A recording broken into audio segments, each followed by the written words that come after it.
First people to make coins were the Lydians in Asia Minor in 640 BC. About 40 years later, the concept spread to ancient Greece, where coins often featured an owl, the symbol of the goddess Athena. Around 500 BC, the Chinese invented coins made of cheap metals like copper instead of gold and silver. Today's currency coins are still made of copper, nickel, and other inexpensive materials.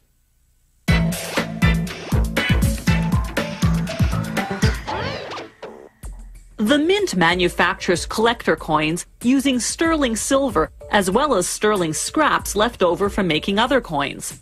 The silver goes into a casting furnace at 1,150 degrees Celsius. The melted silver is cast into a continuous bar about 4 centimeters high by 12 centimeters wide.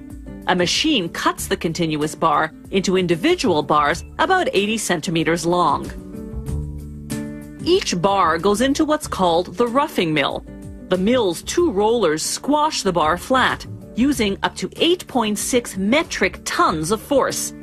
It takes up to a dozen passes to flatten the bar into a strip just 12 millimeters thick. A machine called the finishing mill thins the strip out even more to what will be the final thickness of the coin, anywhere from 0.7 millimeters to 4 millimeters, depending on the denomination. Next, the blanking machine stamps out blank coins. The silver that's left over, called sisal, goes back into the casting furnace where it's melted down into fresh bars of silver.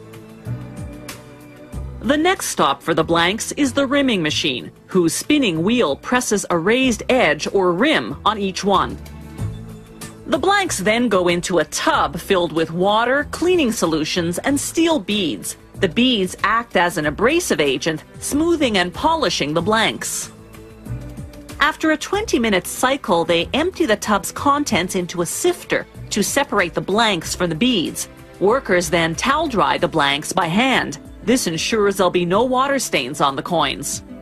Throughout the coin-making process, as the silver is worked, it becomes brittle, so brittle that it could easily break when struck. That's why at several stages the metal goes through an oven called an annealing furnace. The coin design comprises artwork or a photograph, or a combination of both. This coin will feature a photograph of Queen Elizabeth provided by Buckingham Palace. The artist uses a computer program to design a collage of various elements. Once the final design is approved by mint officials, the process of engraving can begin. They take a plaster disc that's 27 centimeters in diameter. The computer guides the engraving machine to turn the one-dimensional computer design into a three-dimensional version in rough detail. This creates a plaster model of the design in the negative. They now use this negative to cast a plaster positive. An artist then enhances the detail by hand. Once that's done, they cast a negative plaster mold. From that, they then cast a positive mold, this time in rubber. From the rubber, they cast a negative mold out of hard black epoxy. They mount the epoxy model on a machine called a pantograph, which is essentially a reducing machine. It traces the model and cuts a version 1.5 times smaller in brass. This reduction process takes 36 hours. Then an engraver takes the brass model and fine-tunes the design under a microscope. At this stage, the engraver also adds the lettering, noting the year, the denomination, and the country of issue. Then comes another 36-hour reduction process.